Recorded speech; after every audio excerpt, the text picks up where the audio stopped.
নমস্কাৰ, মই প্ৰদীপ লাগ আছো। আপোনালোকক সকলোলৈকে নতুন ভিডিঅ'লৈ স্বাগতম জনাইছো। আজি তিনিচুকীয়া জিলাৰ জাগুন অঞ্চলত আছো। এই জাগুন অঞ্চলৰ মাছৰুম অৰ্থাৎ কাঠফুলা খেতি বিখ্যাত হৈ পৰিছে। ইয়াত ভাল ধৰণে কাম কৰিছে। কাঠফুলা খেতি কেনেকৈ কৰে আৰু কেতিয়াৰ পৰা কৰিছে, বহুদিন ধৰি ইয়াত কাম কৰি আছে, সকলোখিনি মই দেখুৱাম। আৰু এইখিনি জেগাতে কাঠফুলা খেতি কৰে। ইয়াত বহুত সৰঞ্জাম, ইয়াত কি কি কৰা হয় সকলোখিনি মই দেখুৱাম। ইয়াৰ মেচিন, কাঠফুলা খেতিৰ ইয়াত কি কি কৰা হয়, পেকিং। আৰু এইফালে চাওক, ইয়াত টেংকি, পানী বহুত দৰকাৰ হয়, তাৰ কাৰণে ইয়াত পানীৰ ব্যৱস্থা কৰা হৈছে। আৰু এইফালে ৰিং, এয়া খেৰ, যিহেতু এই কাঠফুলা খেতি খেৰৰ দ্বাৰা হয়, খেৰ ব্যৱহাৰ কৰে। ইয়াত বহুত ষ্টক কৰা হৈছে। সকলোখিনি ইয়াত মানে খেৰৰ লগত কি কি মিক্স কৰি কেনেকৈ বনায় সকলোখিনি মই পদ্ধতিবিলাক দেখুৱাব বিচাৰিছোঁ। এফালে আমাৰ এই জাগুন অঞ্চলৰে বহুত পৰিশ্ৰমী লোকক আমি আজি লগ পাইছোঁ। এফালে আগতে ইয়াতে বহুখিনি ইয়াতে কৰা হৈছিলে আগতে, এতিয়া নাই, কাৰণ বেলেগ জেগাত আৰু পৰিৱৰ্তন কৰা হৈছে ঠাইখিনি। এই সকলো কাঠফুলা খেতি পুলি গজিছে বাৰু। সবিশেষ এই কাঠফুলা খেতিৰ কাৰণে কি কি কেনেকৈ কৰা হয় সকলোখিনি মই দেখুৱাম। এই মানুহজনক, যিজন ব্যক্তি এনেকৈ ভাল ধৰণে খেতি কৰি আছে, এই মানুহজনক মই লগ পাইছোঁ এইখিনিতে। আৰু এয়া কাঠফুলা খেতিয়ক, এই জাগুনৰ পৰিশ্ৰমী, এক নম্বৰ আমি পৰিশ্ৰমী বুলি ধৰি লৈছোঁ, কাৰণ বহুখিনি কাম কৰি আছে। আচ্ছা, আপোনাৰ নাম কি? নমস্কাৰ, মোৰ নাম অলকানন্দ পাই। মই কাঠফুলা খেতি কৰোঁ। কাঠফুলা কেনেকৈ কৰে বা আমি পদ্ধতিবিলাক অকণমান জানিব বিচাৰিছোঁ। অকণমান ঠাইখিনি দেখুৱাওক। হয়, এইবোৰ এতিয়া ওলাই আছে।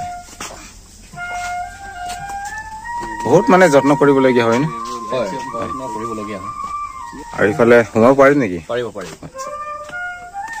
এইবিলাক নতুনকৈ বনোৱা হৈছে, এইবিলাক নতুনকৈ ওলাইছে। সঁচাকৈ ইয়াত বহুত ভিটামিন আছে। ইয়াত আমাৰ এই কাঠফুলা খেতি, পুৰণা এই কাঠৰ টুকুৰাবিলাকতো কাঠফুলা হয়, কিন্তু এইবিলাকত ভিটামিন নাই। আৰু এইবিলাকত ভিটামিন আমি গম পাইছোঁ। এই কাঠফুলা খেতি মই প্লাছ লাইট লগাইছোঁ, কাৰণ এই আন্ধাৰ জেগাতে বেছি ভাল হয়। আন্ধাৰ কোঠাত এই কাঠফুলা খেতি বেছি ভাল হয়। আৰু আপোনালোকে চাওক ইয়াত কিমান ধুনীয়া কাঠফুলা খেতি। সঁচাকৈয়ে অসমৰ বিভিন্ন জেগাত কাঠফুলা খেতি কৰিছে আৰু তেনেকৈ উপাৰ্জন কৰিছে। এই ঠিক তেনেধৰণে আমাৰ সম্বন্ধীয় হয় তিনিচুকীয়া জিলাৰ। ইয়াত তিনিচুকীয়া জিলাৰ প্ৰথমজন কাঠফুলা খেতিয়ক বুলি ধৰি ল'ব পাৰি। এইফালে আপোনালোকে নিশ্চয় দেখিছে এই কাঠফুলা খেতি কেনেকৈ টোপোলা বান্ধিছে, ইমান ধুনীয়াকৈ। এয়া টোপোলা নতুনকৈ ওলাইছে। আৰু এইখিনি নহয়, আৰু এটা তেনেকৈ তম্বু বনাই ৰাখিছে, আৰু এইফালে কাম কৰিছে। আৰু ইয়াতো বহুখিনি কৰিছে, যথেষ্ট কাঠফুলা খেতি কৰিছে। সঁচাকৈ বহুত মানে পৰিশ্ৰমী বুলি আমি গম পাইছোঁ। আচ্ছা, ইয়াত কেইটা টোপোলা ইয়াত আছে? ইয়াত 400টা টোপোলা আছে। হয়, ইয়াত এটা টোপোলাত কিমান ওলায়, কেজি ওলায়? এটা টোপোলাত এতিয়া ভালকৈ ওলাই আছে বাৰু। এতিয়া 1 কেজি তেনেকৈ দি আছে। এতিয়া দামটো? হয়, দামটো এতিয়া আমি দুই ধৰণে বিকোঁ। এটা হ'ল আমি ডাইৰেক্ট চেল কৰোঁ, আৰু এটা পাইকাৰীকৈ দিওঁ। পাইকাৰী দিলে আমি 250কৈ দিওঁ পাৰ কিলো, আৰু যদি ডাইৰেক্ট চেলিং কৰোঁ তেতিয়া 300 পাৰ কেজি। এইটো ইয়াৰ এই প্ৰডাকশ্যনবিলাক কিমান দূৰলৈকে এইটো যায়? প্ৰডাকশ্যন আমাৰ যোনটো এতিয়া মাৰ্কেটিংটো, হয়, মাৰ্কেটিং এতিয়া গৈ আছে, লেখাপানী গৈ আছে আমাৰ কাষৰ এৰিয়া, অৰুণাচলৰ ইফালে মেয় বুলি জেগা এটাত, আৰু জয়ৰামপুৰ, আৰু আমাৰ নিজৰে জাগুনত, তেনেকৈ গৈ আছে। আৰু এইফালে কিবা এই নামচাইটো বজাৰত লগাইছে? হয়, আজি নামচাই লৈ যোৱা হৈছে অৰুণাচলত। আচ্ছা, এইটো অকল বেপাৰতে নেকি, নে ঘৰৰ পৰাও লৈ চাগে? মানুহ ঘৰৰ পৰা লয়, যিহেতু আমাৰ ঘৰ ৰাস্তাৰ কাষতে আছে। হয়, তো মানুহবিলাক কাষৰ পৰাও লয়, ঘৰৰ পৰা লয় সেইখিনি, আৰু বজাৰতো নিয়া হয়। মাহত কিমান ইনকাম হয় ইয়াত? এতিয়া মাহত 1 পৰা 1.5 লাখ টকা হৈ আছে, মাহত ইনকাম দি আছে এতিয়া ভালকৈ। এইটো কাঠফুলা খেতিটো কেনেকে বনায় বা কেনেধৰণে পদ্ধতিবিলাক এইটো কেনেকে কাঠফুলাটো মানে পুলিটো গজাব পাৰে বাৰু সেইটো পদ্ধতিটো অলপ দীঘলে হয় হয় বহুত ষ্টেপ ফ'ল' কৰিবলগীয়া হয় সৰু কথা ধ্যান ৰাখিবলগীয়া হয় তো কিছুমান পদ্ধতিৰে আপোনালোকে কৰিব পাৰিব য'ত আমি কৰি আছোঁ এতিয়া তাৰ কাৰণে খেৰ লাগিব তাৰ স্পন লাগিব আৰু বিভিন্ন দৰৱ পাতিবোৰ লাগে আৰু এইখিনি কাঠফুলা খেতিটো কিমান বছৰ হ'ল এইখিনি ভালকে বাৰু জনাই দিয়ক যে ইয়াত আপোনালোকে যেনেকে কৰি আছে ন কাঠফুলা খেতি ঠিক তেনেধৰণে বেলেগ মানুহে যদি কৰিব বিচাৰে সেইখিনি কৰিব পাৰিব কিমান বছৰ হ'ল আমাৰ পৰা এতিয়ালৈকে 7 বছৰ হৈছে 7 বছৰ কৰি অহা হৈছে 2017 চনতে কৰা ইয়াত কাম কৰিবলৈ কিমান আছে আপোনালোকৰ বহুখিনি আছে নেকি আমাৰ কাম কৰিবলৈ এনেকৈ বেলেগ মানুহ নাই আমি নিজৰ ঘৰ পৰিয়ালে কৰোঁ সঁচাকে সকলোখিনি ইফালে পুলি আচ্ছা ইয়াত এই কাঠফুলা খেতিত ভিটামিন পায় বুলি কৈছে কি ভিটামিন পায় ইয়াত বহুতো ভিটামিন আছে ইয়াত ভিটামিনৰ ক্ষেত্ৰত এ ভিটামিন বি ভিটামিন এনেকৈ কৰি বহুত ধৰণৰ ভিটামিন যোনবিলাক ইনগ্ৰেডিয়েণ্টছ বহুত আছে ইয়াত যিবোৰ আমি এটা ফল খালে এটা ভিটামিন পাওঁ কিন্তু এইটো হ'ল ইয়াত এইটো খালে মানে ইয়াত বহুত ভিটামিন একেলগে আছে মানে বেলেগ কাঠফুলাৰ লগত পাৰ্থক্যটো ইয়াত কি বাৰু বেলেগ যদি নিজে বনোৱাবোৰ কোনো ধৰণৰ ভয় খাবলগীয়া নহয় এনেকৈ কিছুমান মাছৰুমৰ পয়জনাছ আছে পয়জনাছ মাছৰুমবিলাক বিষাক্ত মাছৰুম য'ত নিজে ওলায় জংঘলত পোৱা যায় সেইবোৰ আৰু এইবোৰৰ মাজত পাৰ্থক্যটো এই গছৰ টুকুৰা এই পচা কাঠ টুকুৰাবিলাকত সেইবিলাক বিষাক্ত হয় কিছুমান খোৱা হয় কিছুমান বিষাক্ত হয় ইয়াতে ভয় কৰিবলগীয়া একো নাই ইয়াতো বহুত মানুহে দূৰৰ পৰা আহে চাগে হয় হয় বহুত দূৰৰ মানুহ আহে বাৰু আমি শুনিব পাৰিছোঁ এইজন আমাৰ এই তিনিচুকীয়া জিলাৰ ন তিনিচুকীয়া জিলাৰ প্ৰথমজন কাঠফুলা খেতিয়ক হিচাপে আমি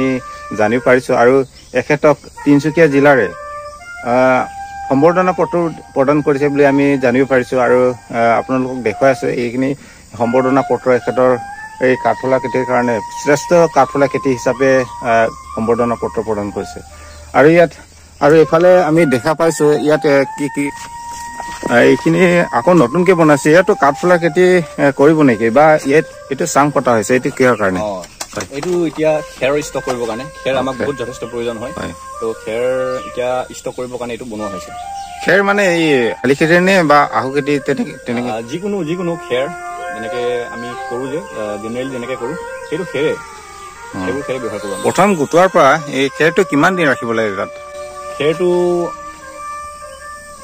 পুৰণা খেৰ হ'লে বেছি ভাল হয় যদি নতুনকৈ যদি কাটি অনা হৈছে সেই খেৰটো ভালদৰে ৰ'দত শুকাই ল'ব লাগে নিজে শুকোৱাৰ পাছত বনালে ভাল হয় আচ্ছা এইটো কি বাৰু এইটো মেচিন ইয়াত যিহেতু কাৰেণ্টৰ ব্যৱস্থা নাই গতিকে পানী মাৰিবলগীয়া হয় এইটো এটা মেচিন লৈছোঁ এইটো আমি পানী স্প্ৰে কৰি দিওঁ মটৰ থকা এই বেটেৰী চলে বেটেৰী কাৰেণ্টৰ ব্যৱস্থা নাই আকৌ প্ৰয়োজন একেবাৰে মানে পানীৰ প্ৰয়োজন ন পানী দিনত কেইদিন দিব লাগে কেইবাৰ দিব লাগে দিনত 3বাৰকৈ পানী স্প্ৰে কৰিব লাগে হয়